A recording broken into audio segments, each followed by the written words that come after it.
companies are so fundamentally broken just at their core. And the fun part of startups is figuring out not only like how do we unbreak it, but also what do we unbreak first? And do we need to fix our HR systems? Probably not when we're 10 people, but wouldn't it be great if we figured out how to go to market and all those other pieces? Today's guest is very, very special to me. I'm fortunate to call him a friend. Today, we're joined by Kevin Van Gundy on the podcast. Kevin has worked in multiple unicorns before, like Trey.io, Domino Data Lab, Neo4j, Vercel quite recently. We talked about scale-ups, we talked about growth, hiring fast, pricing models, growth plays, and much, much, much more. But as soon as whatever you add friction to or whatever you price on in your pricing model, users will by default optimize away from it. And if you want your URLs to be shared throughout your business, if you charge for them, the user will be, oh gosh, I don't want to share that URL because it's going to charge me $3, $5. There's sometimes you have to gate that thing that creates your virality. A good example of us of doing this was at Vercel. We had this thing called the free view deployment, where every time you wrote a little bit of code, merge your pull request to GitHub, we would automatically generate a preview of that website that you've built. The product managers or front-end engineers would share that all around their company saying, hey, here's the latest iteration of our marketing page. What do you think? Hey, here, I've worked on this feature. And it generated so much awareness of our product within the company that very often we would get inbound sales, again, when we were selling to larger companies, where it's, oh, hey, 3 teams over, so-and-so sent me this thing. I really want to try Vercel for my team. And it created this sort of amazing organic expansion within the account. And those were sacred. You could do nothing to gate those because that was how we ended up growing within account. Do you think every B2B product should also have an enterprise package plan? This is a great question. Yes and no. Quick message from our today's sponsor, Doderis. Doderis is a desktop platform targeting emerging European markets, specifically concentrating on companies established in 2020 or later, or those companies that have engaged in financial transactions since 2020. It meticulously tracks all their funding rounds, their merger and acquisition activities from that point onward. For updates, subscribe to Doderis right now. You can visit Doderis as DODIRES.com. I was a startup founder for a little over 10 years. There's only a handful of resources that I kept going back to in order to learn, in order to find all the things that I would want to learn about building a company. I want to give a shout out today to the startup podcast team. What an amazing podcast they're producing. I've been a fan. I've been a huge, huge fan for many, many years. The level of education that they provide, it feels like each and every single episode that you would just listen from them, it's a masterclass. If you are a founder, regardless of wherever you are in your journey, this is one podcast that I would highly recommend you to just go and check it out. The Startup Podcast. Hey, Kevin, welcome to the show. How are you doing, sir? I'm doing excellent. Having a good day. Amazing. My initial, thought was opening should be, oh my God, we have KVG in the house today. So welcome to the show. Oh no. That's how I prepared or kind of envisioned that. But I couldn't pull it off, not yo enough, not Gen Z enough to do that. So yeah. It's okay. Yeah. Prodcircle reloaded. We'll have the Gen Z host and we'll get more of the TikTok generation stuff going. Again, thank you for the time. So every single time, anybody that I have ever on the podcast, I try to understand where they come from, what is their story and how did you end up doing whatever you're doing today. But I want to start a little bit differently, giving the context to the audiences. You've been on this sort of a unicorn ride, one after the other, after the other, after the other. And I hope, what you're doing with Hypermode is going to be another big success. How did you end up here? How? I've listened to so many of your podcasts. I know that you asked this question, what's the context of your life? And so I was thinking about preparing the answer. And I took it down a bunch of paths as I, driving the car, thinking about how do you answer the question? I think I found that when being very honest about my career path, it is really unfair to underweight how much luck is involved, where I know so many really wonderful entrepreneurs who just sometimes the ball just breaks in the wrong direction for them. And I'm very happy to share my story, but the theme will be, sometimes we've had, you know, really good things happen for no reason. Where so I grew up in Central California in Fresno. My father's family, they're a bunch of farmers, like raisins and almonds. We, you know, have been farming in the Central Valley for eons. And then my mom's side, she's an immigrant from the Philippines and grew up expecting to go be a farmer. Went to school in Davis, where I'm going to go learn how to be the biggest and best farmer I can be. And again, got a little lucky that the agriculture department is also housed in the economics department, and fell in love with business and finance. And one of the things I ended up studying was economics in school. And all the smart kids in econ were going out and working in banking and private equity. And so decided to, oh, I'll go do that. I don't know what private equity is, but it sounds better than not, you know, going back and farming. And ended up getting a job in San Francisco at a really, really small private equity fund. And this is where the luck starts to play in. So my mother grew up in the Philippines, and one of her schoolmates' sisters lives in San Francisco. You know, we don't know each other. We're not very close at the time, and I can't afford an apartment, so I'm commuting from Sacramento to San Francisco every morning to go to this you know, this private equity job. And my mom calls up this friend, says, "Hey, you know, would you mind, you know, just housing my son for a little bit while he saves up some money to make first month's, last month's rent?" And it turns out this woman, her name's Carol Sebastian, had been the EA or early operator to like all these incredible companies where, you know, on a daily basis, she's like texting Martin Mikos from MySQL of, "Oh, hey, you know, Martin, like, what do you want to do for dinner or whatever?" And as I'm working in finance, I'm realizing that my heart's not in it. I'm doing hard money lending in real estate, and it's just such a tough, brutal business. And there's not necessarily a lot of creativity. It's really just how do you just, you know, return capital, return capital, return capital. And Carol pulls me aside one day and says, "Hey, you know, you seem miserable. Why don't you try startups? You know, you seem charismatic. You seem like you like to build stuff." And I, as arrogant as a 22-year-old can be, I'm like, "Oh, I'm sorry, Carol. Finance is the center of the universe. These fly by night tech startups. Like, I don't know. I don't know if there's a future here." And she literally drags me kicking and screaming to dinners with a bunch of her founder friends. And you know, it was very fun. I got to talk at that LPN event that I told you about earlier before we were recording with Nikita. I like one of my first interviews in Silicon Valley was at his company. You know, this is what 2012 or something like that. And so it's been fun watching all these circles come back together. One of the companies she like drugged me to introduce me to was Neo4j. So the founder of Neo4j is Swedish, Martin Mikos is Swedish, and so it was kind of this tight network. And I'm certain she begged him behind the scenes, said, "Hey, please get this kid off my couch. Like, just give him a job, give him anything." And you know, Neo4j was very, very early at the time. And they said, "Hey, we don't need finance people, but you seem kind of business. You seem somewhat charming. Why don't you try sales?" I'm like, "I don't know what that is, but yes." And so they hired me as an account executive. And that was kind of the first domino that tipped over, where I fell in love with startups. And then I also fell in love with open source dev tools. And that kind of became my niche of, I know how to do this thing really, really well. And then went from Neo, obviously, really, really well, you know, scaled and scaled and scaled, and ended up doing all these big multi-million-dollar deals. And then from there, got to go and try and replicate that success at Trey.io. And again, bless the Trey team. They offered, "Hey, like, help us build the go-to-market team." You know, and this is pre-CROs, but Dom, one of the co-founders there, kind of treated me like it's CRO and was very, very kind and said, "We'll build out the customer success team, build out the enterprise sales team, build out the ops team." And that gave me kind of my first taste of like, okay, doing more and more and more. And then from there, you know, Domino and Vercel and all that other stuff. But along the way, it's been consistent mentorship and coaching and help from whether it was Carol at first or Lars, who ended up was the COO at Neo.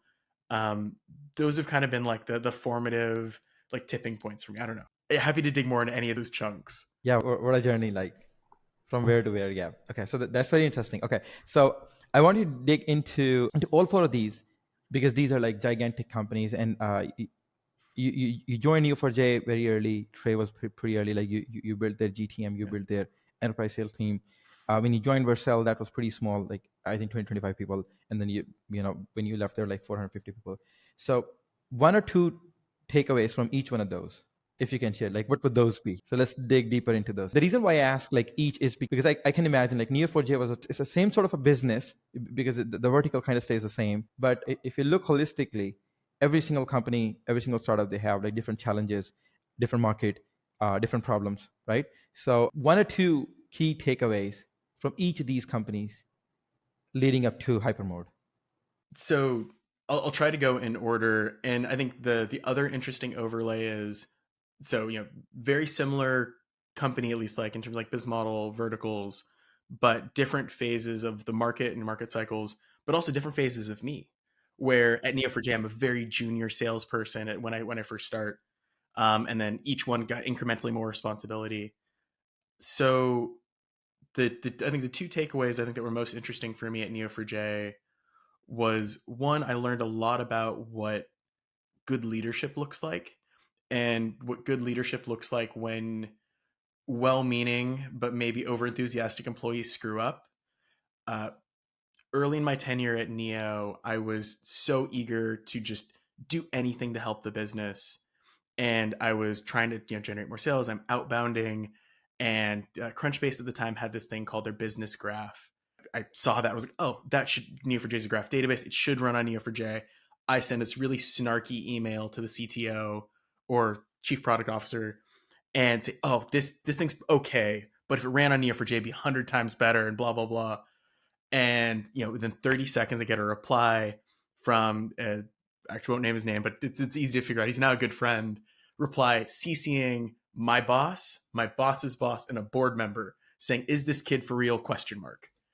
And I've only been in Neo4j for like a couple of months, and I realized that Crunchbase is our marquee customer. It's like on our homepage. That's like Neo4j and Crunchbase succeed building this thing. And yeah, I'd not read the most recent release, and I'm just trying so hard. And this guy named Charlie Fisher was my VP of sales at the time. Sees the email, walks up and says, "Hey Kev, let's go for a walk." And I'm just like, "Oh, cool, pack my shit up, no worries." And I'm like, "I'm ready to go." And like Charlie to me was one of the best leaders in terms of like building that confidence to try and solve hard problems. Where he pulls me aside, says, "So you really screwed up." I go, "Yep." I'm just like ready to be fired. He's like, "Probably not going to do that again." I'm like, "Maybe." And he goes, "Well, I really love the aggression, but next time, spend just an extra beat, go through our website, make sure you're not bullying, our marquee customers."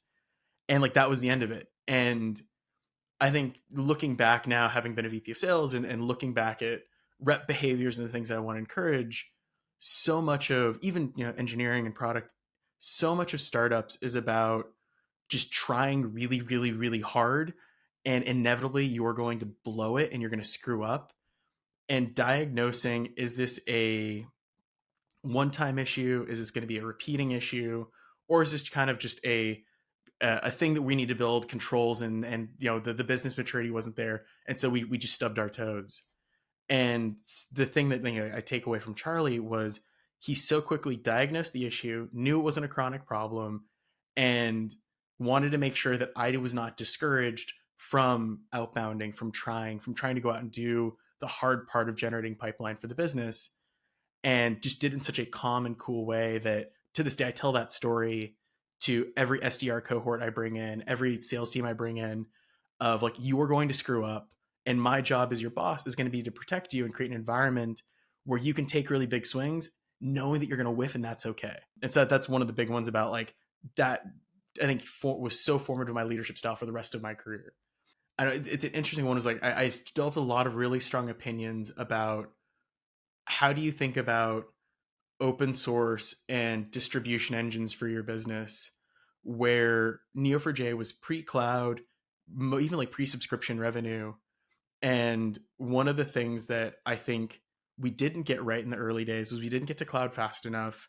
And we, in terms of our open source strategy, were not able to create a product. Like, so MongoDB was our primary competitor at the time. MongoDB had this very, very permissive licensing strategy for a full featured open source product. And I think Mongo got that pop of adoption that we didn't get to experience at first, because they very thoughtfully said, okay, what's the most important thing for winning this new NoSQL market? It was distribution, not monetization. And so those two, again, like one business, one leadership, was out of the Neo4j side. On the Trey piece, I'll be somewhat tactical, where I think a lot of things that Trey did really well was tactical. Trey did a great job of selling ahead of product, and again, like they've been very successful now, so I'm happy to share it. In the very earliest days, we used to write down every potential cloud connector tool that could exist, and we would have a landing page for Connect, product X to product Y, and it was a company that did cloud to cloud integrations, and they taught me so much about so much of early stage startups is selling well ahead of your roadmap, and really thoughtfully in that sales cycle. As soon as you know it's real, okay, let's adjust the roadmap to try and close that partner or close that customer. And one of the things that I thought was really clever about what Trey ended up doing is they were both were really good at selling well ahead of the roadmap, but two, they were very authentic with their customers. Where kind of the opening sales pitch was always, hey, we're an early stage company, and we're at like $1 million in ARR, if that. Actually, no, I remember very specifically when we finally crossed $1 million in ARR. But we were very authentic with the customers, or honest with the customers about, we're early, but just know that you take a bet on us, and we're going to do everything in the universe we can to succeed, to help you succeed. We're going to do everything we can to like make good on these promises. Rather than, I think one of the things that I think founders mess up often is they try too early to pretend like they're a big company, and they wear the suit and they say, oh yes, our 500 person team is doing all of this stuff, and it's so transparent, folks can see right through it. And really what they want to buy from a startup is innovation, is a new perspective, is access to a team of engineers they probably couldn't hire themselves. And Trey leaned into that so smartly. Domino's was super interesting in terms of just what is the best way to hire the best people in the world, where the Domino founding team was all out of Bridgewater and Associates. So it's super duper hedge fund. And I've never worked at a company with higher talent density that is in the same way we were talking about earlier before we started recording, that YC has 10% of unicorns went through YC. If you were to look at and trace the careers of folks coming out of Domino Data Lab, the number of CROs, VPs of engineering, chief product officers that flew through that cohort at now the best companies in the world, they just had such an incredible nose for talent. And the thing that I think they did really well is they were so structured in measuring, like their hiring process was so thoughtful and structured, and each piece was designed, and each person in that hiring loop had a designed role of, you're testing for this and here are your methods for testing it, that did such a good job of identifying just the smartest, most interesting people. I think that was like the most formative, where there are a million takeaways out of that one. And I think we're gonna talk a lot about scaling of how do you balance professional leaders versus battlefield promotions? How do you think about pricing by phase? How do you think about packaging by phase? How do you build a strong leadership team? How do you balance out the best parts of your current culture and say, okay, we know that this is who we are today and this is appropriate for the phase, but when we hit that next phase of scale, how do we start to build a leadership team that's going to support that the new style of leadership that we're going to need to have, where right when you're 20 people, you can just dump all of your thoughts into Slack and say, hey, tagging so-and-so, please get this done. When you're a CXO of a 500 person company, if you tag someone publicly in Slack, that is terrifying to them. They don't know you. You're not your buddy. And figuring out how to cross those different inflection points without screwing up the momentum of the business was another big set of learnings. But yeah, it's been so much fun getting to observe each and every one of these companies go through their growing pains. And we talked about this before we started recording. Companies are so fundamentally broken just at their core. And the fun part of startups is figuring out not only like how do we unbreak it, but also what do we unbreak first? And do we need to fix our HR systems? Probably not when we're 10 people, but wouldn't it be great if we figured out how to go to market and all those other pieces? But yeah, anyway. I want to give a shout out today to the Startup Podcast team. What an amazing podcast they're producing. I've been a fan. I've been a huge fan for many, many years. The level of education that they provide, it feels like each and every single episode that you would just listen from them, it's a masterclass. If you are a founder, regardless of wherever you are in your journey, this is one podcast that I would highly recommend you to just go and check it out. the startup podcast. I think, yeah, but first of all, thank you for sharing that. I think startup, there's two things that comes to my mind, like every single time anybody says startup. So one is a phrase that I don't know where I learned from, which is called order in chaos. Like it's always going to be chaos. You just need to find somewhat of an order. So that is one. And two is prioritization. I think one of the jobs, probably the only job as a founder today, and when you become a CEO, the hotshot CEO, or like the leadership team, it all comes down to prioritization. Like, how do you prioritize? Exactly, figuring out the culture. Like when you have 5 people and you're thinking about culture, like that's probably way too early. But when you have like 50 people and you're still not thinking, like that's already too late. So I think it all comes down to prioritization. All right, cool. So I want this particular episode to be a masterclass about around SaaS, pricing, GTM, scaling revenues and teams, which is kind of a big focus that I have for this episode today as well. But I also want to touch later down like how anybody can start a B2B SaaS company today, not from like 0 to 1, but like from 0 to 10. Like where you find good ideas, how do you validate good ideas, how do you like go from step 1 when you have literally nothing, you're just like one person, to step 10 when you probably have like a million ARR or something like that. So that's going to come down later in the series. But I want to start us with the pricing. I've been like going through all the amazing posts and stuff like that amazing takeaways that you have around pricing, and there's a lot of different models that are available when it comes to pricing and all that. So what's been a kind of a game changer in your approach when it comes to SaaS pricing that might surprise people who are just still trying to figure it out? Like one thing that you figured out, okay, like because you've done that like in many companies, and within those companies, these smaller initiatives that you launched from 0 to 1, and then it's a product on its own. So how do you figure out the pricing? Like what exactly is the thought process that goes behind, okay, so I'm going to charge $20 a month, $30 a month, $100 a month? Like why 30 to 100? Like what's the jump looks like to you?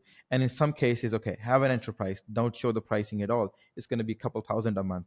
Like so all the things about pricing that comes to you, it's a big ass question that I'm asking you, but I want you to answer like in depth as you can. Oh, sure. I'll start with a surprising thing that I only feel like later in my career, as I've gotten more confident in going through these motions, that fundamentally you accepting that you are going to screw pricing up and that you're going to have to change it 350 times, that comfort with you are going to iterate in your pricing the same way you iterate in your product, that to me was the most freeing piece. Where I remember, but we were pricing out Neo4j in the early days, where we were starting to move from perpetual licenses to subscription licenses, and CFOs were struggling with, how do I think about an operational cost versus a capital expense? And I was not running the project. Philip, the CPO at the time, was running the project, and we were so not paralyzed, but we were so worried about getting the business model right for the next 10 years, 15 years. And we're trying to really think through, okay, when we hit this scale, how's that going to, and really thinking of all these permutations. And I, again, to the credit of Philip's thinking, we ended up nailing it, which is great. But I tried taking that model to Trey and taking that model to Vercel. And because of how fluid these businesses end up being, 3 months later, you're probably going to need to readdress pricing. 6 months later, you're going to probably have to readdress pricing. And if you know that that's coming and you stop to optimize for what is, to your statement earlier about prioritization, what is my priority right now? Is it acquiring more customers? Is it getting to profitability? Is it getting gross margins right side up? What do I want to achieve through this pricing shift? Who am I prioritizing for? Is it the individual buyer? Is it the team level buyer? Is it the enterprise wide buyer? And being thoughtful about exactly what you want to get done in the short term with your pricing with this product launch, that starts to make it much, much, much easier and a much more solvable problem to construct a price and a packaging strategy that is at least going to not get in the way of your go-to-market motion. Within that, there start to become some truisms where, again, you can do the math behind them to prove it to yourself. But there are things like, if you want to have a B2B sales motion that is run by salespeople, where your product needs to be guided through a buying process by a human, your price point probably needs to be north of 36K a year. And typically it's right around 60K. And so knowing whether or not there are comps in your market, or there is a reason why someone would be willing to pay 60K a year for your product. If you say, oh gosh, this is a $30 a seat thing and there's 10 seats per company, I need to make sure my pricing and packaging is self-serve oriented versus being salesperson led, because that's just not something my market or my business can support. And so knowing that, can I do enterprise sales? Yes or no? Can I charge 60-ish K a year? The other one tends to be, are there breakpoints in your product where you can end up really, really, really upside down in terms of gross margin? And for folks that aren't familiar with what gross margin is, essentially a measure of what are the costs of goods sold less the amount I'm charging for my product. And what goes in the cost of goods sold is, if you're a SaaS company, your cloud infrastructure, your customer support team, and your SRE team, or customer success team. SRE meaning like who keeps the website online or the product online. The sum of that total, is it 50%, 70% more, or sorry, it's less than what you're actually charging the customer. And for context, a public SaaS company that is scaled is typically at the bare minimum, low 60s. Ideal is going to be in the 70s. And one of the things that you have to do is, okay, I want to have a product-led growth motion, but what are the ways in which this could get away from me, and I could end up really upside down in terms of my gross margins, making sure to protect against those. And typically what that ends up means, why you see so much usage-based pricing, is, do my costs scale along with the usage of my product, or what I'm charging for, to make sure that your pricing model doesn't end up letting someone who, hey, it's $20 a month, all you can eat. And I did this at Vercel very briefly, and a couple of super users might say, oh, this is amazing. I'm going to mine crypto. I'm going to, I'm going to share my password with all my friends.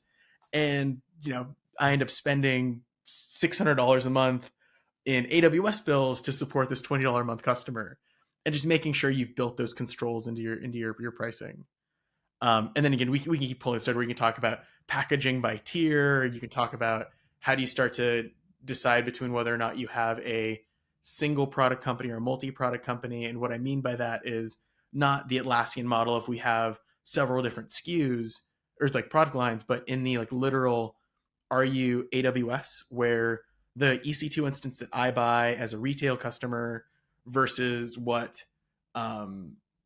Snowflake buys as an super enterprise customer, that's the same EC2 instance, and they're just getting discounts on their unit prices. Or do you have a differentiated product where you have a pro edition that has some features and an enterprise edition that has very different features? Because within that, you'll start to think about, do I need the curve of pricing to be smooth, which is that AWS style pricing where it's the same product just with different buying motions? Or can I actually have a step function in that pricing where self-serve is $100 a month, but then enterprise is $10,000 a month, but they're different features for different buyers, and so that's okay. And so you can start to again walk through those problem sets, and then eventually what's nice is you have all these different tensions on your pricing motion or your packaging motion. And the really cool thing is when you start to set those constraints around your pricing model, it starts to become really, really clear exactly what you need to land on, which is quite nice. And then also the other thing I tell a lot of founders I work with, when in doubt, just kind of copy your competitor and say, hey, company XYZ is charging $60 a month. Let's start about there. And as we learn more about our market, learn more about our product, learn more about infrastructure, we can adjust from there. And again, that first point, you're going to iterate a bunch, and that's okay. And don't let pricing be a paralyzing set of decisions. Just make sure it's not hurting the business, and go forward from there. So a bunch of questions on that. Thank you for this. Yes, sir. My 10-minute rant on pricing. Yeah, no problem at all. I'm a product guy at heart. I just want to have so many different opinions, so many different, areas, and like you a lot of the time, so when you're working in, so suppose one sector, so suppose you're working in prop tech, so you would only think about pricing when it comes to prop tech, and all of a sudden you just meet somebody who has worked in a whole different vertical, and then you'll start thinking about, okay, so same thing, same product pricing, but in a different vertical, so that could also work. So yeah, there's a whole bunch of things that I would want to ask you on that. So do you think every B2B product should also have an enterprise package plan? Oh, this is a great question. Yes and no. I'll provide more context and color to that. I think depending on the type of business you want to run, your go-to-market motion and your packaging and pricing motion need to reflect that. If you want to get to a $1 billion run rate scale business, more often than not in the B2B universe, you're going to need to learn how to sell to large companies, where both in terms of the number of uh, units you can sell into them just because of scale. I sell a product that's seat based. If I'm only selling to 10-person companies, the max I can sell is 10 seats at a time. And just the sheer volume of companies you need to sell to becomes unwieldy or unmanageable. Versus if I sell, one deal to, JP Morgan, they might buy 10,000 seats and there's still another, 40,000 seats behind it. And so as you start to look at what is the scale of business I'm hoping to get to, at some point it's very likely or need to make an enterprise motion work that is more often than not sales led. There are outliers and exceptions, but generally speaking, that ends up being required.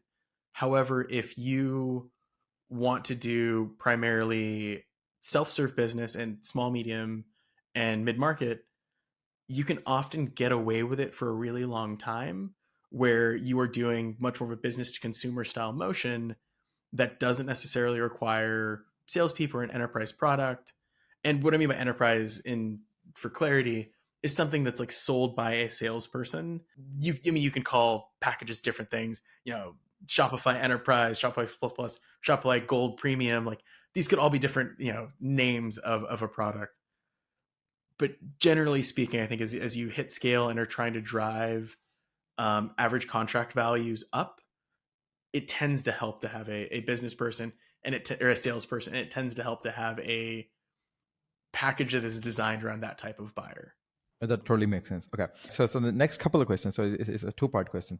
So one is, and I get to meet a lot of founders, like early stage founders, first time founders, probably second time founders, but they're trying to do something new. And to your point, they kind of fixate on a few things. So they kind of fixate on one, pricing. Like it's just like pricing becomes a pain in the ass. Like immediately, they haven't built a product, they haven't done anything. It's just like, okay, so we need to sell this thing for like, I don't know, $5 a seat a month or something like that. So how can we build $1 million in ARR like at the end of the year or something like that? So all of a sudden it's like, so we're just probably gonna need, I don't know, 200K seats or something like that. So you see that like they have this weird sort of a math, and that kind of drives the pricing. So one is, do you think perfect pricing model exists? So and the follow up on that is, do you also think that founders kind of overcomplicate the pricing, and they just don't figure it out? Like, okay, exact to your point. Like if you don't know, when in doubt, just copy and then figure it out later on. But one thing that also play, I think, an important role is when you are a very small early stage company. Obviously, a E2C instance that you're going to buy from AWS is going to be much more expensive compared to Snowflake or something like that. So they can probably sell a seat for like $2 a month, and you cannot afford to sell a seat for $2 a month, right? So pricing kind of plays an important role. So what's your thought on both of these questions? So one is obviously, is there a perfect pricing model exist? Because I want people to know that like there isn't. But anyway, and the second one is, do you actually think that founders kind of overcomplicate this entire pricing thing? Yeah. So you want to, like, on the record, there's no perfect pricing exists. Period. Period. Period. Underline. Underline. I do think, as you kind of imagine, pricing along this optimization curve, there may be segments that you've really matched the demand to price really elegantly. And I think that's what I would recommend founders think for, is you can't build perfect pricing that suits all customers, all buyer types in all situations. But if you are certain that, hey, my ideal customer is a mid-sized startup based in North America, that has at least 10 Next.js developers or React developers, you can build perfect pricing for that small cohort, that subsegment, but you are going to really sub-optimize or screw up what that pricing might look like for selling to Cisco or selling to a mom and pop pizzeria. And I think it feeds really nicely into your second question about complexity, where you add so much friction to your buying cycle is by adding all this complexity of trying to optimize for all corner cases and permutations of buying motions.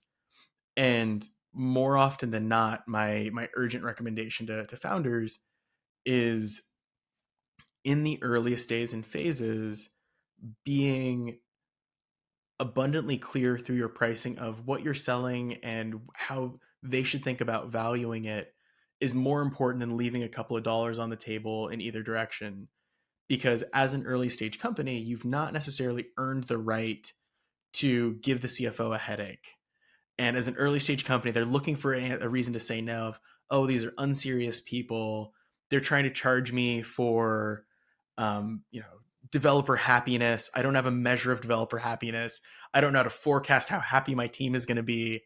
I'm going to go buy something from AWS because AWS charges me for, you know, clocks on a CPU, and I understand how to measure and forecast those. And over time, as you get more sophisticated and your product gets more complex, it's okay to incrementally introduce more complexity to your pricing. But the headline should always be very, very simple of, it's a seat, it's consumption, it's a unit, and it should be intuitive to the buyer such that they are able to immediately start to mentally forecast, what is this thing going to cost me over time? And that keeps you in the sales cycle, rather than them saying, it's just too hard to figure this out, we're just going to go with an alternative. For example, we did this at Trey in the early days, where we used this notion of a task, where under the covers we were using AWS Lambdas, and each time we triggered a Lambda, we counted a task and said, oh, you've invoked a Lambda, and so that's a task. And the thing that was really difficult in the early days, again, we were 30 people, you know, less than 2 million in revenue, and we are going out to these business buyers, and we're saying, oh, we're going to give you 100,000 tasks. And we would spend months in the sales cycle trying to explain to them what a task was, and if 100,000 was a lot or a little. And it was never about the value, what is the problem we're solving. It was all about helping explain our pricing model.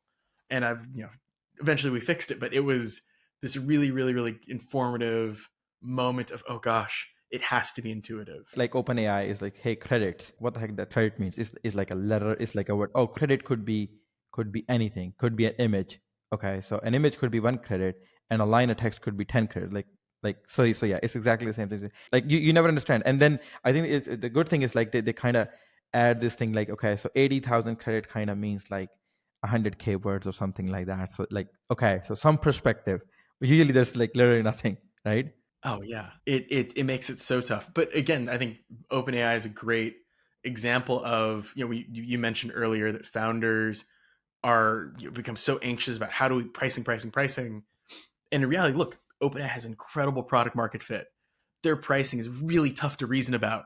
They're still doing pretty good. Yeah, And absolutely. so it proves out that you don't have to get it perfectly right. And over time, I'm sure Sam is going to really learn how to fit those lines. And as their underlying economics change, I'm sure pricing will look radically different in 5 years. Okay, so that perfectly leads into the second question. When you think about pricing, and the reason why I'm spending some sort of time around pricing is because that is kind of a huge pain point, and I kind of wish like if somebody's listening, like build an AI product and just give them the idea, give them the prompt, and then it can give you like, okay, so this is your market, you should be doing this thing, and start with this pricing and just test it out and then iterate. Let's just go. Okay, move the friction away. So anyway, coming back to this thing, so one important thing when it comes to pricing is like what to gate and what not to gate.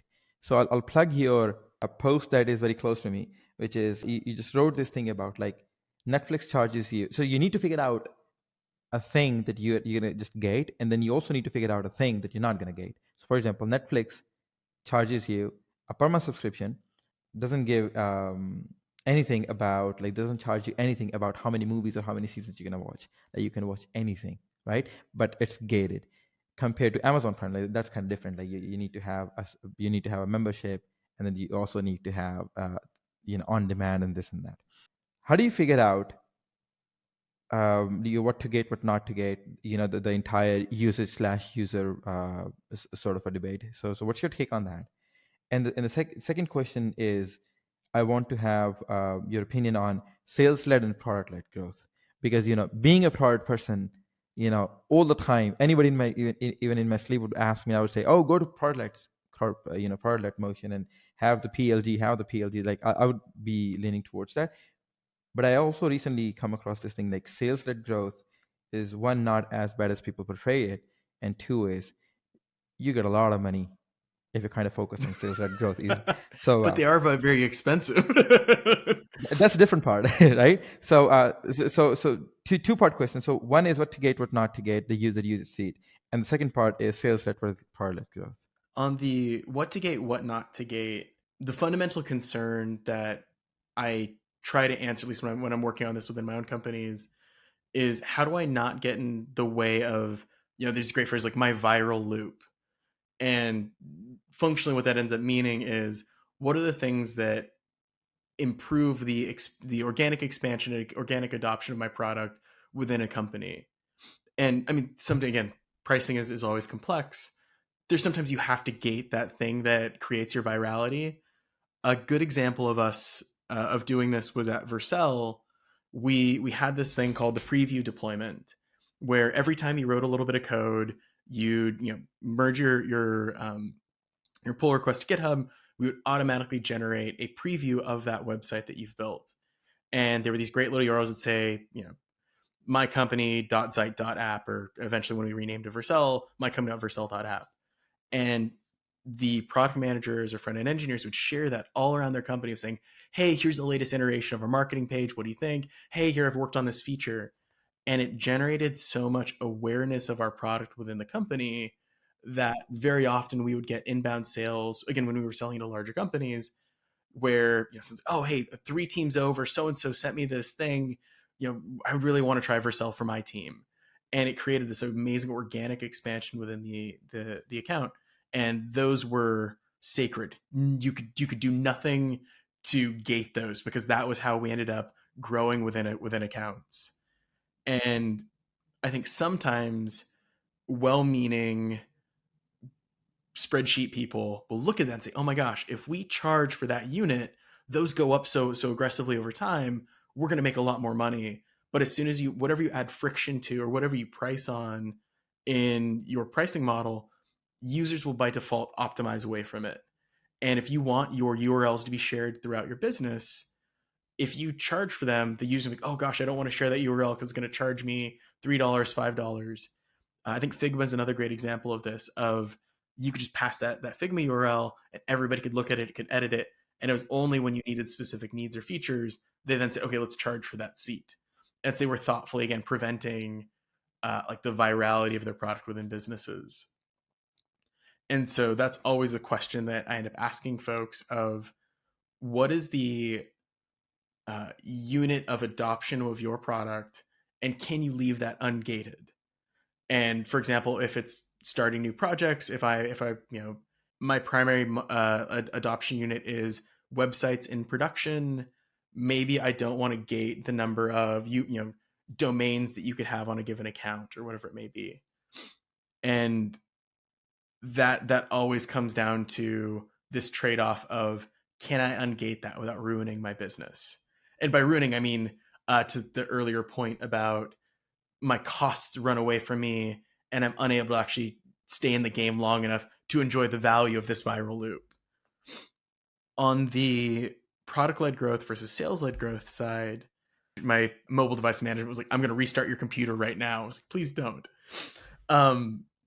So on the product-led growth versus sales-led growth motion, I think in earnest, the modern buying cycle is actually a unity of the two. No matter what B2B company you run, I don't think you can very frequently get away with not having some sort of product-led growth motion.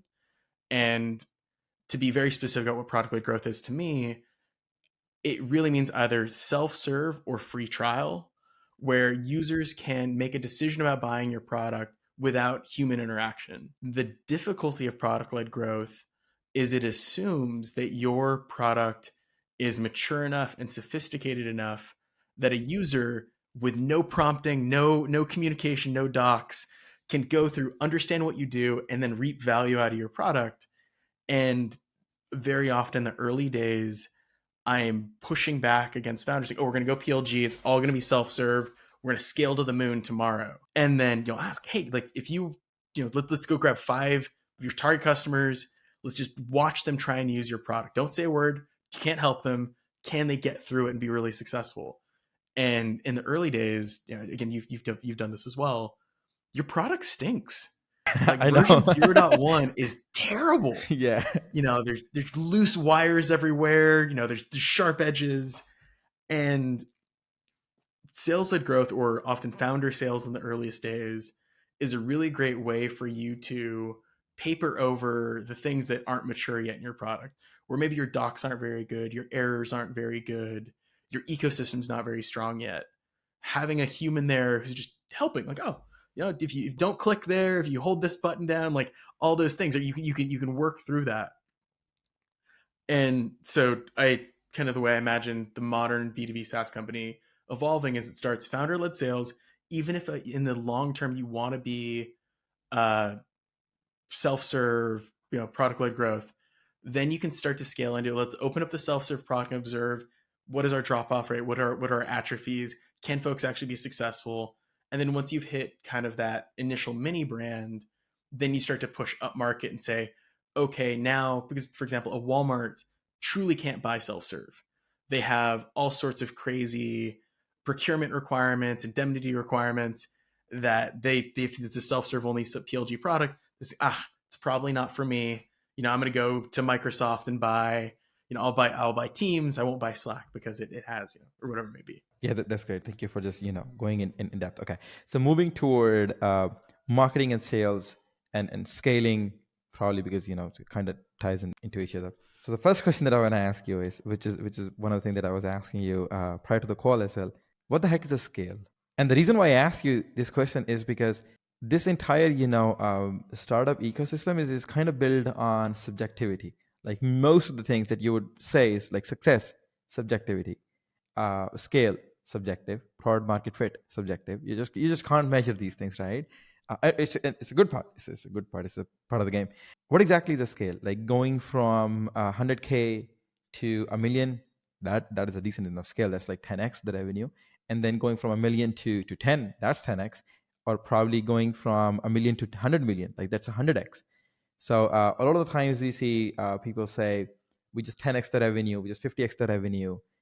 That's a scale.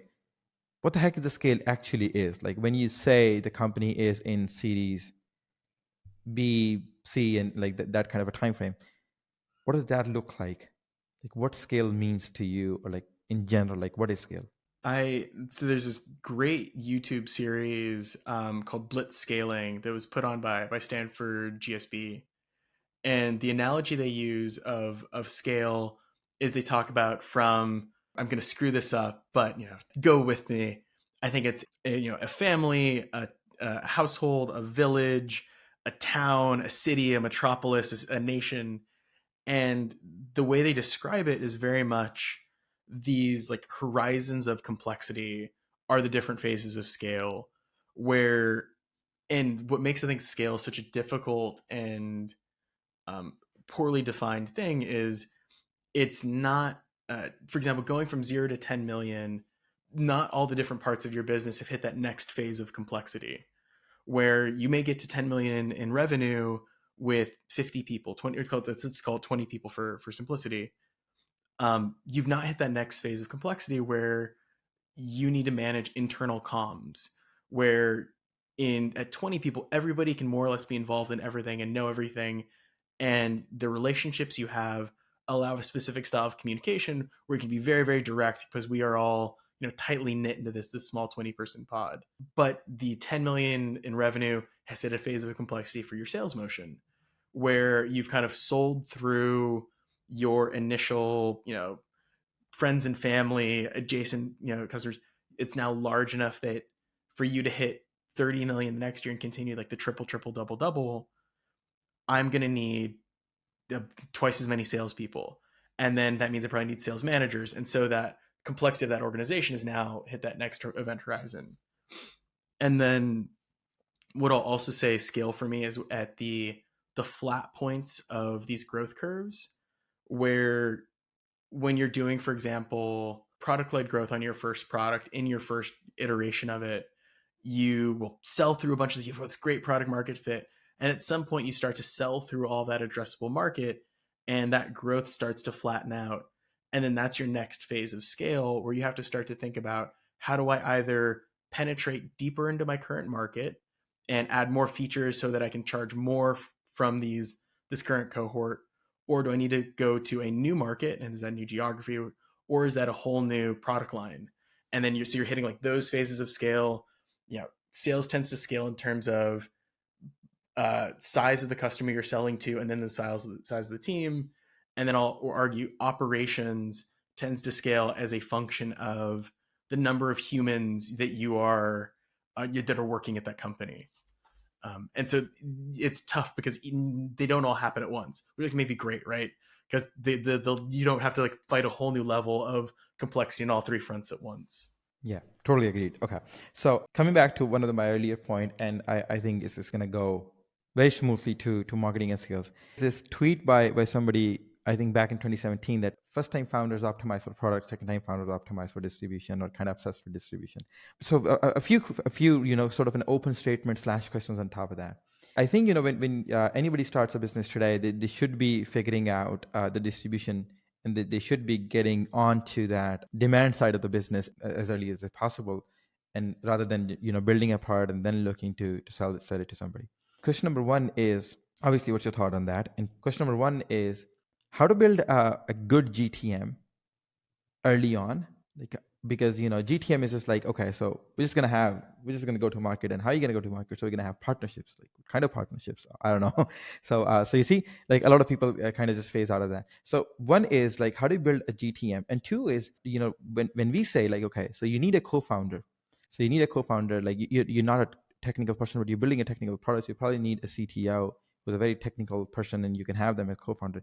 Do you actually think that people should think more about having a co-founder who's coming from that marketing, GTM, kind of a distribution background? So it kind of helps you at the beginning, takes you off like right when you're building something, or you just kind of oversubscribe before you're even launched or something like that. So yeah, it's kind of like a very open question, but I would just want to have your opinion on all of them. It's a really interesting thought. I'm going to give you the worst, most executive answer. Well, it really depends. I think you're entirely right that distribution ends up becoming the most critical thing, especially in what I'll call like this next generation of company, where there's no monopoly on ideas. I mean, look at the AI market. The foundational market set of competition is incredible, and it really becomes this game of, obviously your model needs to perform well, but how do you actually get your model in the hands of your buyers quickly or at scale? And I think the trick of it always ends up being very, very, very thoughtful of how am I going to access my buyers over time. And it can't be, the field of dreams. If we build it, they'll come. It needs to be, okay, is there either one, we're solving a really meaningful problem for a really small set of people who are all going to go tell all their friends because like, I hate spreadsheets so much. And, just please, like, you have to try this thing. Or are you doing something open source, which becomes this really incredible distribution engine where folks are all participating in this thing? You are, it's a permutation of freemium where everyone can try the thing, make sure it works for them, and then if you hit the right conditions, they're willing to consume it. I'm uncertain if you need a business co-founder or a marketing co-founder. I think it really depends on the founder, or like whoever the CEO is, because I think one of the things that is like a crucible that founders do need to go through is being radically uncomfortable. And as a CEO, so much of your job is external facing. And it's actually, I think, a really healthy first taste and test of what your job as a CEO is going to be is doing the first handful of founder-led sales, because so much of what you do as a leader ends up being communicating, convincing, cajoling, coaching, all those things. And early sales is going to function a lot like that. And so even if you eventually grow out of founder-led sales, you're still going to need to like rally the team internally. Hey, we really need to go do this thing. It's uncomfortable, but let's go push through it. And if you explicitly hire a salesperson up front to get you out of that portion, I think over time you're going to run into that issue, and you have not had that opportunity to build that muscle early. And so I think I would argue maybe it does. I don't think you have. I think it's obviously very very helpful having, again, if your best friend happens to be a CRO and you're a technical product builder, like please go build a company. But I would still invest in a company, I guess is what I'd say, that didn't have a business co-founder, provided that the founding team was curious about go to market and wanted to learn and wanted to try that piece. Okay, so I'm going to come down to this entire GTM sort of a question later down when we actually lay down the entire plan, like how to actually start a B2B SaaS company.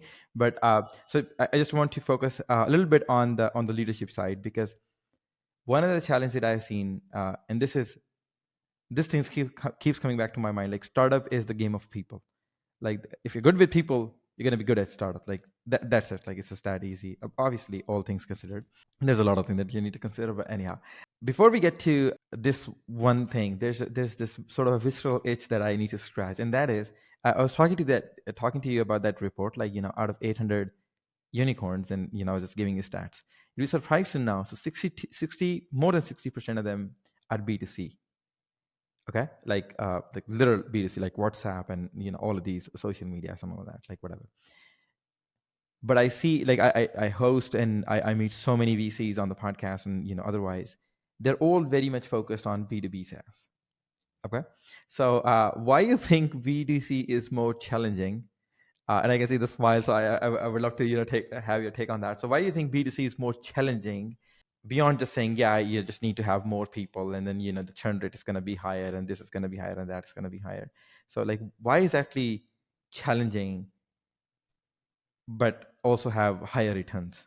Oh man, and I will preface this with, I know nothing about B2C, but yeah, as a CEO, I have opinions about everything. My general belief is B2B is a very reliable motion, where known unknowns are much more limited on B2B, where I don't call it simple. It is knowable the phases of scale that you're going to need to go through, the motions you're going to need to run through, finding a business unit, going through those motions, building demand gen, all of those pieces. Where in the same way, media and YouTube fame and all these other things feel a little bit more random, I think B2C operates under those same market forces, where it's not necessarily always the best product wins, or you can't force it to a reliable outcome. It feels much more binary, where either you hit the vibe and you are the thing, or your great product dies in anonymity because just the moon was in the wrong phase, or the color purple you chose wasn't the right color purple. And I think for investors, especially when you are trying to be very very thoughtful, what is the return profile at what time phase and what time horizon am I delivering to my limited partners? B2B is such a knowable and reliable type of business. Say, oh, these things are true about the business, it's highly likely you're going to get to this next phase and this next phase. With B2C, I mean, there's so many horror stories of initial scale, founder says something not smart on Twitter, and then the brand value is evaporated. And because very often you're selling fungible goods, the next company that's making coffee cups or whatever just moves into your segment, and you're gone forever. But again, I have no expertise in B2C, so like all I know is B2B seems very reliable, very easy to do. B2C, there's a randomness to it that makes me nervous.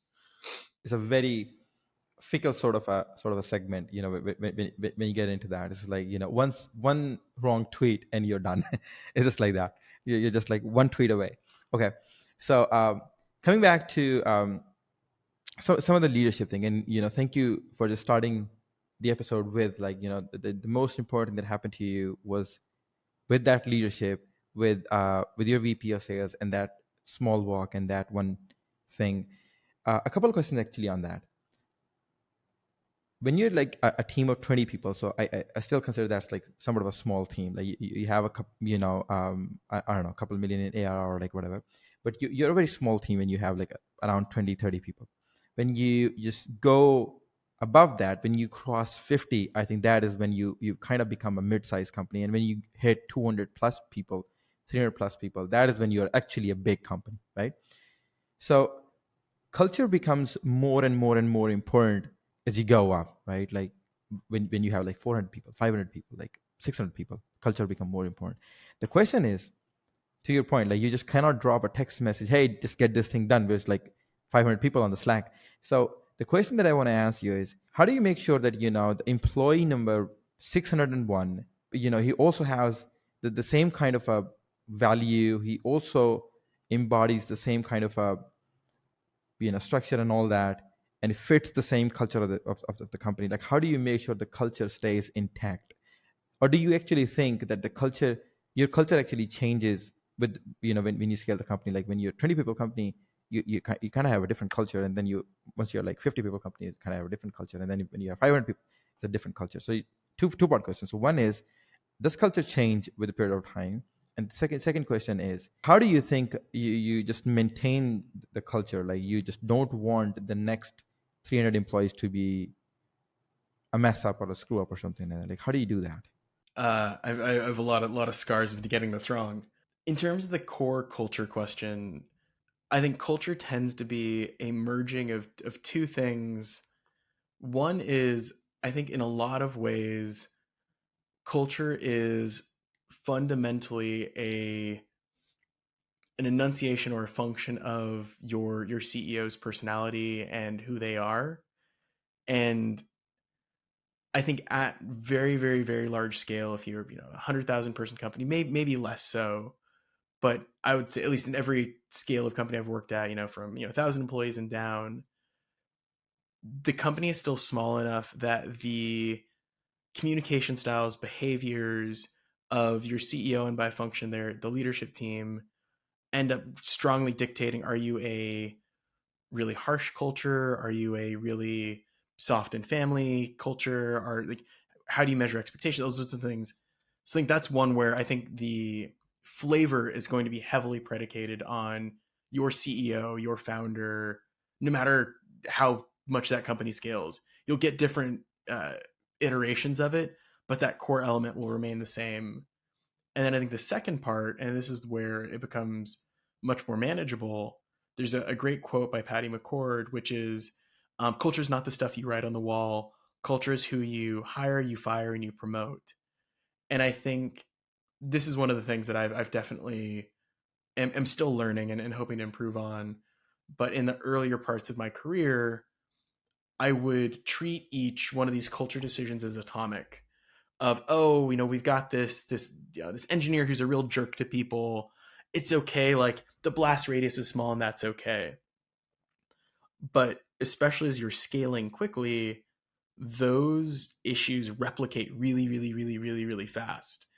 And that jerk engineer who you've decided to protect ends up becoming kind of the default behavior mode, where folks look at that and say, oh, well, Kevin really likes so and so because they're a total jerk, but they keep getting promoted or they keep getting good jobs, and so oh, like I should be a jerk too. I should come out guns blazing all the time, and that's the way to make my mark on this company.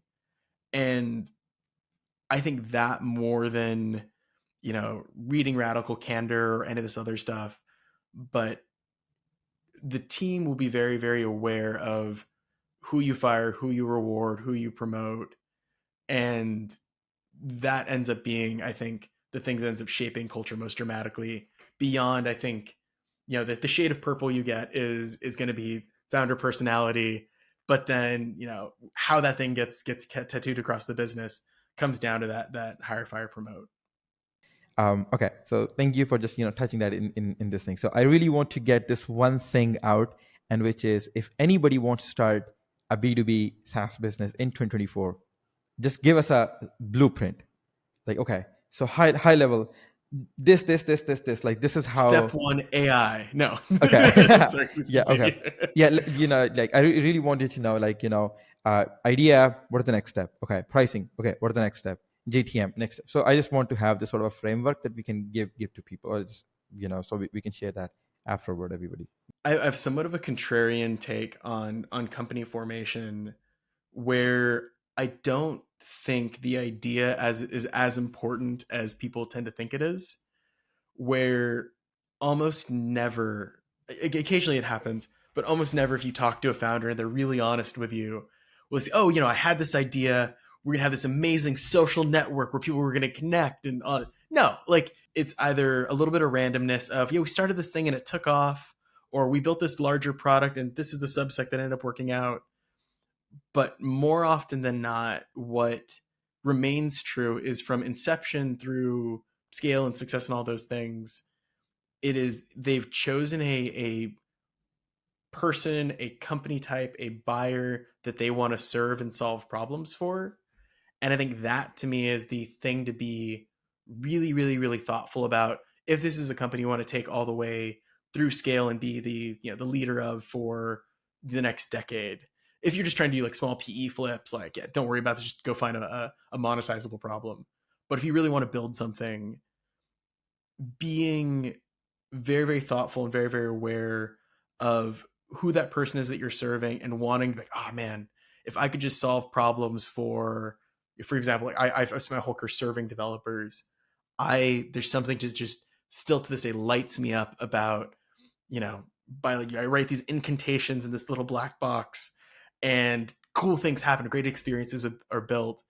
And no matter what, I think throughout the rest of my career, I'm going to want to serve developers, because that just is so neat to me. And so step one of building a B2B company is, what is the buyer type I want to serve? Is it finance people? Is it business people? Is it, developers? So knowing that, and then I think the initial idea is somewhat a function of that, of, okay, what are the biggest problems to that type of person? Again, that I am really well equipped to solve. Okay, I really love developers. I am really good at building dev tools. Could I build a great vertical SaaS dev product? Probably not. But could I build them toolkits to be really successful? Oh, heck yeah. Okay. So I want to serve developers. I want to build them products that make their days slightly less painful, a little bit more fun. And then from there, it starts to fall down the hill of, okay, from that, what is the first product permutation of that will alleviate some level of pain to at least get me that first 10 design partners of, hey, Mr. and Mrs. Developer, do you struggle with X? I think I could solve that for you. Would you help me design the solution for that thing? And I think Nick Elprin over at Domino did a master class on this with the early phases of Domino, where he had built products for serving data scientists at Bridgewater. And he said, I want to go serve data scientists, but I don't know what I want to build them. And literally went through and interviewed 100 data scientists, and just said, and would ask, tell me about your day. How's this working? And would ask the same set of questions again and again. And through that mosaic, eventually was like, oh, well, there seems to be this like workbench problem of not having access to prior art, having to work with IT, and not being able to get their, the right packages for their, for the machine learning that they're doing. And it was through that, figured out that first idea. And then this is what I think the cleverest bit was. He then went back and said, hey, remember 3 months ago, we talked about this thing. Well, I built a thing that solves that problem. Will you try it? And then that's how he bootstrapped his first, dozen customers. And then from there, again, somewhere along the way, you've probably raised capital, maybe not. But as you kind of go through that phase, then you can start to think about, okay, is this operating in a big enough market where, are there enough, for example, taking Domino as an example, are there enough data scientists in the world? And can I reasonably charge them enough money for me to have a business that, throws off $100 million a year in revenue?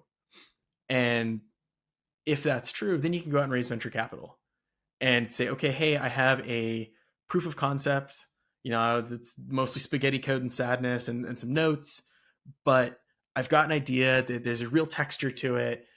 It's validated by, I went and talked to, a bunch of developers or data scientists or, salespeople. And then you go out and raise that capital. And the thing that as a tangent to B2B SaaS, and a thing that I'll warn founders about is, if you're going to raise venture capital, know the type of business that you're going to be expected to build. And a slow growing, profitable business that, scales out to, 5 million a year, 10 million a year, which as an individual is a really cool business. It's amazing. Isn't going to be suited for the type of returns a venture capitalist needs. And so if you accept that venture capital money, know that the implicit promise you're making is, I'm going to try and scale this to be a very, very, very large, very, very, prolific B2B SaaS company. And, just know that promise you're making by taking that money. And so you raise capital, you've hit your first 10, 12 design partners. The next phase from that is actually getting them to start paying. Like, that's where the rubber kind of meets the road, and to our pricing discussion, the thing I'll say is, like, very often, like, your first, 10 customers will not be indicative of your next 10 or your next 10. And don't try to over monetize those customers, or make sure that their pricing model is sustainable. What I've done at 3 of the 4 companies that I've done this, or have done kind of the first handful of sales, we give those design partners, quit for convenience, meaning, hey, at any point you don't like us, you can leave. We make it really, really, we de-risk it as much for them. But the proof point is, will you pay me money to solve this problem for you? Because it's really easy. I think it's really interesting. It's really neat. But are you, my buyer, willing to go to your manager and say, hey, I need the credit card, or I need to go through procurement. I need to go and suffer to get this problem solved. And allocate budget to solve that problem.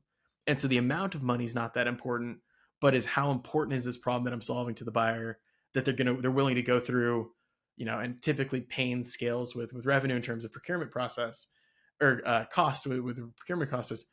And am I solving a problem that means enough to them that they're going to go willing to go through $100,000 worth of headache to buy my product?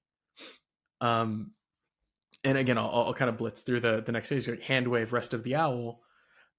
Once you've done, call it your first $250K in sales as the founding team, then you can start to have an understanding of, here's what the repeatable process looks like. Again, the earliest twinges of what that repeatable process look like. Hey, it turns out we're not selling to data scientists, but we're selling to data engineers, or, we're not selling to developers, we're selling to, database architects. You'll start to understand who your actual buying persona is. You'll start to understand what value they see in your product, because very often what you think the value is and what the customer thinks value is aren't necessarily the same. We found this out in a big way at Vercel, where a very, very hot company bought our product, and, because we were building Next.js and we were building this hosting platform for it. And the company said, oh, we don't use Next.js. We don't use React, which is the kind of the parent JavaScript library that Next.js is built on top of. And we don't want to host on you at all. And I'm like, cool, what are you buying? You're giving me $60,000 a year. What are you getting from me? And they said, oh, like, these preview URLs are magical. What used to happen is our developers, they'd build against their own EC2 instance. They'd, ship it off to DevOps, and then put it into prod behind a feature flag. And then, like, 3 weeks, I'd get feedback from marketing on whether or not they like the shade of red I chose. And with Vercel, I push some code, I get a preview, and then instantly we can iterate on the thing. And I think they were a second or third enterprise customer. And I went back to Guillermo. I was like, oh, holy smokes, man. I think we've got a different business here. And the one of the taglines of Vercel is develop, preview, ship. Develop and preview, we didn't know were important. And as our customer came, it was like, this is really important. Oh my gosh, this is amazing. And I think the lesson in that is in those early phases, be willing to listen to your customer. They may not be right, but be willing to listen to them about, oh gosh, hey, like this is a valuable thing that you've built, and lean into that motion. So, you've got 250K in revenue. You're probably going to hire your first salesperson. And the thing that you need to have before you're able to hire your first salesperson is the ability to enunciate kind of what the story of the company is of, hey, we built this thing to solve this problem, and here's where we're going, and here's what we believe. And you need to know who that buyer is, and kind of what problems you're solving for that buyer. And then you can kind of plug those things into a salesperson, and they can iterate on it for you really, really quickly. And then obviously, like, magic happens, you close a bunch more business, that thing seems to work, you hire more people. But we do a whole other podcast. We're going from like 1 to 10 to 100. But those to me are, I think, the first initial phases of find who you want to serve, essentially get them as design partners, then see if you can actually get them to pay you money. And then from there, as you've done that a repeated number of times and you generate understanding of this seems to be a common theme amongst the few people who are willing to buy me money, then you can start to scale the go-to-market team and hire in a RevOps person, a marketing person, a salesperson to start to actually then say, is this thing as repeatable as I thought it was? And as you get more and more conviction about repeatability, you can then start to scale up and scale up and scale up the number of salespeople and business lines and all that other stuff. Thank you so much, Kevin, for all the wisdom and every single thing that you talked about. I just so hate that there's so little time. We would definitely need to do another podcast around so many things that I was planning on asking, but again, crunch of time. So we do have this one small ritual on the podcast. So what we do is we ask all our guests a question for the next guest without telling who the next guest is going to be. We've been doing that for since the episode 1. So the question that the last guest left for you is, what does success look like to you, and how do you measure it? It's interesting. As I've gone through the different phases of my life and my career, success has meant a bunch of different things.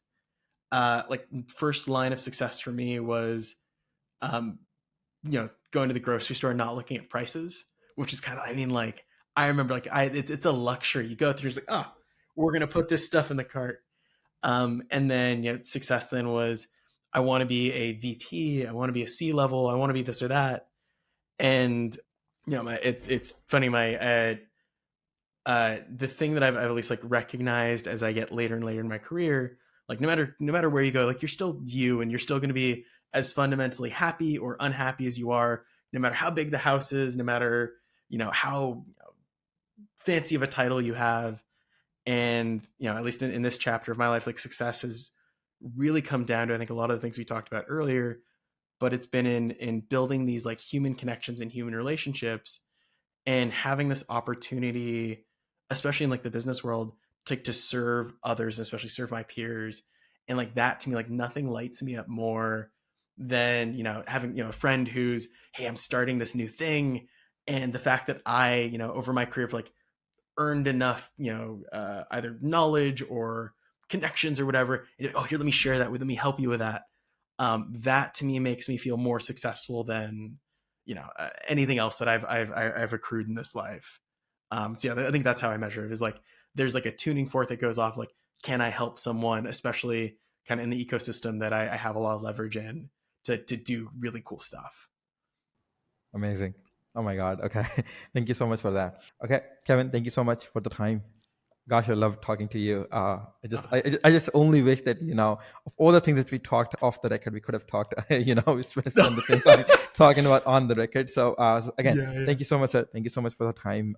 It means the world to me. So I appreciate it. Thank you so much for having me. This was super fun. And yeah, I'm looking forward to hopefully doing more of these with you. Absolutely. Should you like it? Should not like it? What do you want us to improve? Who do you want us to invite on the channel? If you enjoyed this episode, there are chances you're going to enjoy that episode as well. So we're going to link it down somewhere here. Do hit the subscribe button if you haven't done that already. And thank you so much for watching again. And I'll talk to you soon. See you in the next one. Peace.